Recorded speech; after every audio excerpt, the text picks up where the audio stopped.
जय शिवराय मित्रांनो. आज आपण महाराष्ट्र सरकारच्या एका जबरदस्त योजनेबद्दल बोलणार आहोत. गाय गोठा अनुदान योजना 2024. या योजनेतून शेतकऱ्यांना त्यांच्या गाई म्हशींसाठी पक्का गोठा बांधायला तब्बल 3 लाख रुपयांपर्यंत अनुदान मिळू शकतं. हो, आणि यामुळे जनावरांचं आरोग्य सुधारतं, दूध उत्पादन वाढतं आणि सगळ्यात महत्त्वाचं म्हणजे शेतकऱ्याचा खर्च वाचतो. बरोबर. तर ही योजना नक्की काय आहे, पैसे कसे मिळवायचे आणि अर्ज कुठे करायचा, हे सगळं आपण सविस्तरपणे पाहणार आहोत. आणि हो, अशीच उपयुक्त माहिती हवी असेल तर आपलं महायोजना चॅनल लगेच सबस्क्राईब करा. हा व्हिडिओ शेवटपर्यंत नक्की बघा. चला तर मग सुरू करूयात.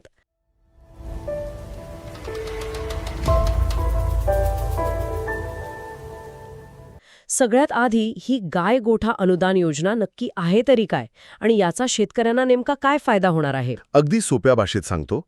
ही योजना शरद पवार ग्रामसमृद्धी योजना आणि मनरेगा म्हणजे MGNREGA या अंतर्गत राबवली जाते. अच्छा. याचा मुख्य उद्देश आहे शेतकऱ्यांना त्यांच्या जनावरांसाठी एक पक्का आणि सुरक्षित गोठा बांधायला आर्थिक मदत करणे. मुख्य फायदा काय तर जनावरांचे आरोग्य सुधारतं, आजारपण कमी होतं आणि साहजिकच दूध उत्पादनात वाढ होते. आणि क्विक फॅक्ट सांगतो, या योजनेतून सरकार कमाल 3 लाख रुपयांपर्यंत थेट अनुदान देतं. 3 लाख? भारीच की. मग हे अनुदान नक्की किती आणि कोणत्या आधारावर मिळतं? म्हणजे सगळ्यांना सारखीच रक्कम मिळते का? नाही, सगळ्यांना सारखी नाही. अनुदानाची रक्कम तुमच्याकडे असलेल्या जनावरांच्या संख्येवर अवलंबून आहे. सविस्तर बघूया. जर तुमच्याकडे 2 ते 6 जनावर असतील तर साधारणपणे 77,000 रुपयांपर्यंत अनुदान मिळतं. अच्छा. 6 ते 18 जनावर असतील तर ही रक्कम वाढते, म्हणजे जवळपास 1,48,000 जाते. वा. आणि जर 18 पेक्षा जास्त जनावर असतील तर मग 2,30,000 ते कमाल 3 लाख रुपयांपर्यंत अनुदान मिळू शकतं. आणि हे पैसे थेट बँक खात्यात येतात? हो, ही रक्कम टप्प्याटप्प्याने थेट तुमच्या बँक खात्यात जमा होते. छान. आता एक गैरसमज आहे, तो म्हणजे अशा योजना फक्त मोठ्या शेतकऱ्यांसाठी असतात. सामान्य लहान शेतकऱ्याला याचा लाभ मिळतो का, आणि पात्रतेचे निकष नेमके काय आहेत? हाच तर मोठा गैरसमज आहे. माझ्या अनुभवातून सांगतो, ही योजना लहान शेतकऱ्यांसाठीच एक सुवर्णसंधी आहे. अच्छा. पात्रतेचे निकष खूप सोपे आहेत. अर्जदार महाराष्ट्राचा रहिवासी शेतकरी असावा, हो, स्वतःची शेतजमीन आणि किमान 2 मोठी जनावरे म्हणजे गाय किंवा म्हैस असावीत, आणि गोठा बांधण्यासाठी स्वतःची जागा हवी. इतकंच? हो.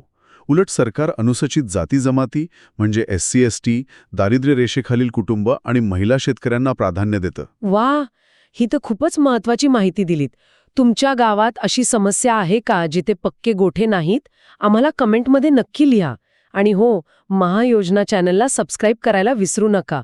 आता सगळ्यात महत्वाचा प्रश्न, या योजनेसाठी अर्ज करण्याची प्रक्रिया खूप किचकट आहे का?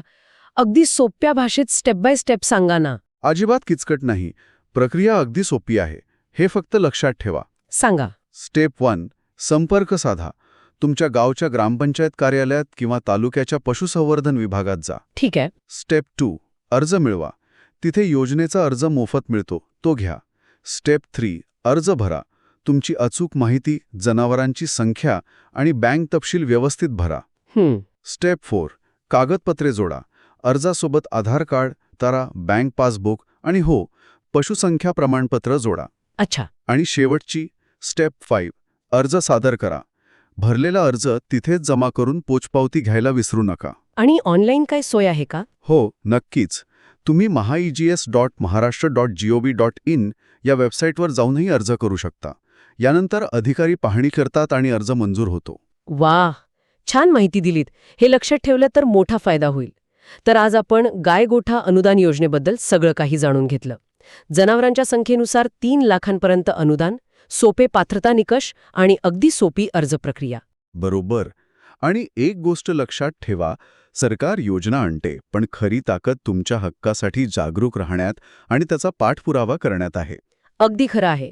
तुम्हाला महाराष्ट्र सरकारच्या योजनांविषयी अशीच सोप्या भाषेत माहिती हवी असेल तर आपला महायोजना चॅनल तुमच्यासाठीच आहे. लगेच सबस्क्राईब करा. पुढच्या व्हिडिओमध्ये कोणत्या योजनेवर माहिती हवी आहे हे आम्हाला कमेंट करून नक्की सांगा. आणि आमच्या व्हॉट्सॲप आणि टेलिग्राम ग्रुपमध्ये सामील व्हायला विसरू नका.